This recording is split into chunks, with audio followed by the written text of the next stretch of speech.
2061 Odyssey 3, Part 3, Chapter 27.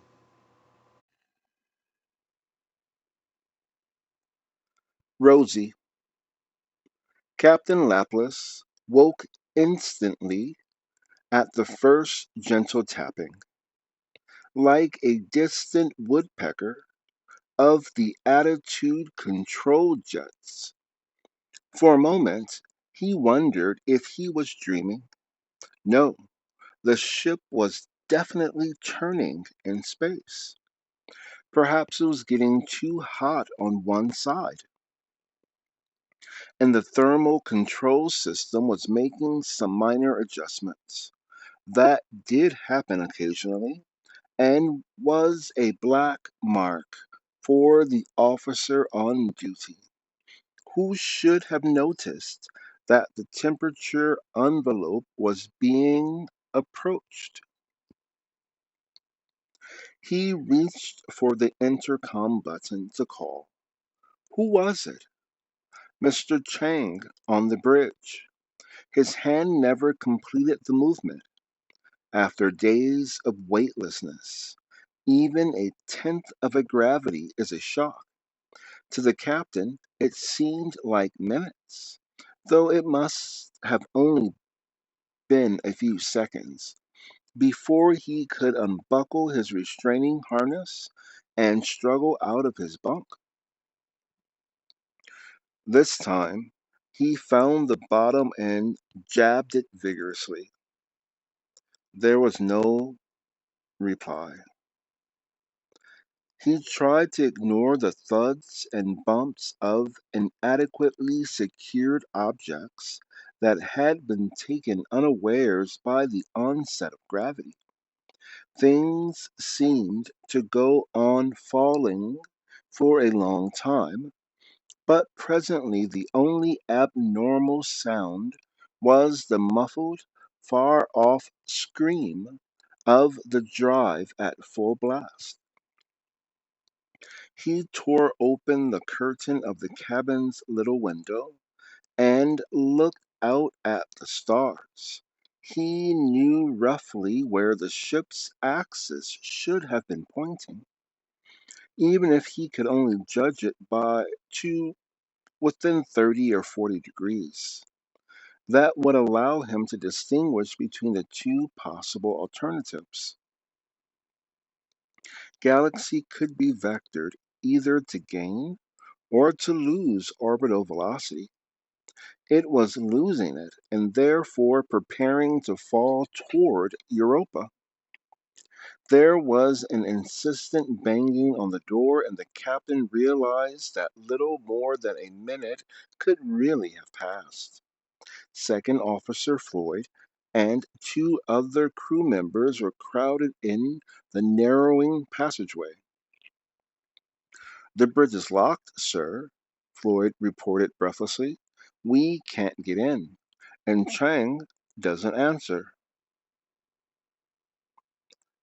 "We don't know what's happened." "I'm afraid I do," Captain Laplace answered, climbing into his shorts. "Some madman was bound to try it sooner or later. We've been hijacked, and I know to where, but I'm damned if I know why." He glanced at his watch and did a quick mental calculation. At this thrust level, we'll have deorbited within 15 minutes. Make it 10 for safety. Anyway, we can cut the drive without endangering the ship. Anyway, can we cut the drive without endangering the ship? Second Officer Yu, engineering, looked very unhappy but volunteered a reluctant reply. "We could pull the circuit breakers in the pump motor lines and cut off the propellant supply." "Can we get at them?" "Yes, they're on deck 3." "Then let's go." Er, then the independent backup system would take over. For safety, that's behind a sealed bulkhead on deck 5. We'd have to get a cutter. No, it couldn't be done in time. Captain Laplace had been afraid of that. The men of genius who had designed the galaxy had tried to protect the ship from all plausible accidents. There was no way they could have safeguarded it against human malevolence. Any alternatives?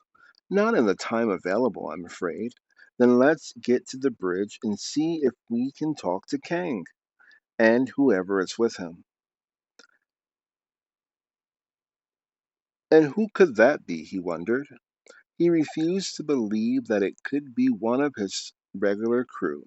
That left, of course, there was the answer. He could see it all.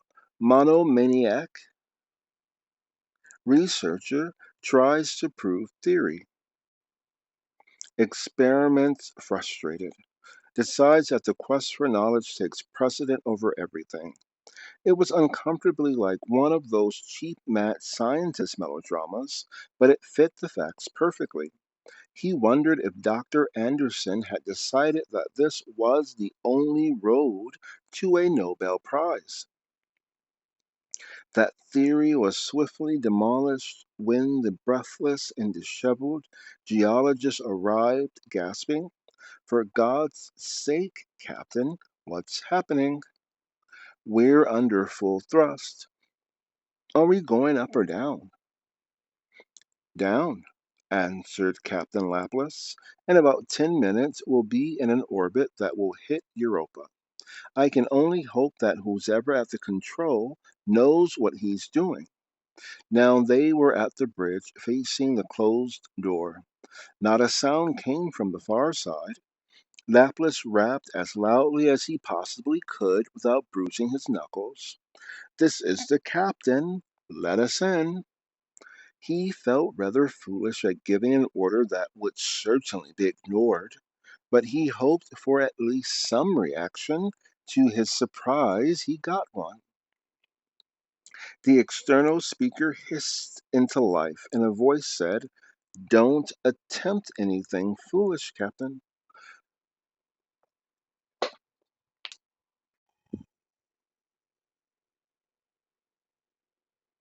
"I have a gun, and Mr. Kang is obeying my orders." "Who was that?" whispered one of the officers.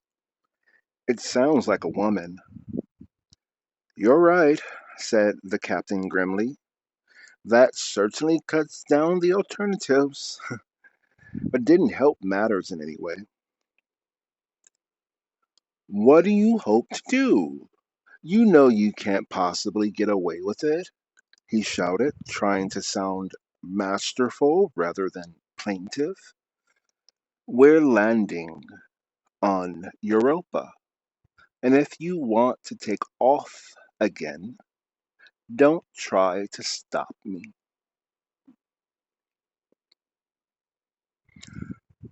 "Her room's completely clean," Second Officer Chris Floyd reported 30 minutes later, when the thrust had been cut to zero and Galaxy was falling along the ellipse that would soon graze the atmosphere of Europa.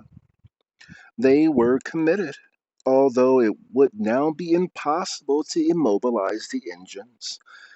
It would be suicide to do so. They would be needed again to make a landing, although that could be merely a more protracted form of suicide. Rosie McMahon, who would have believed it? Do you suppose she's on drugs? "No," said Floyd. "This has been very carefully planned. She must have a radio hidden somewhere in the ship. We should search for it." "You sound like a damned cop." "That will do, gentlemen," said the captain. Tempers were getting frayed, largely through sheer frustration and the total failure to establish any further contact with the barricaded bridge. He glanced at his watch. Less than 2 hours before we enter atmosphere. What there is of it. I'll be in my cabin. It's just possible they may try to call me there. Mr. You, please stand by the bridge and report any developments at once.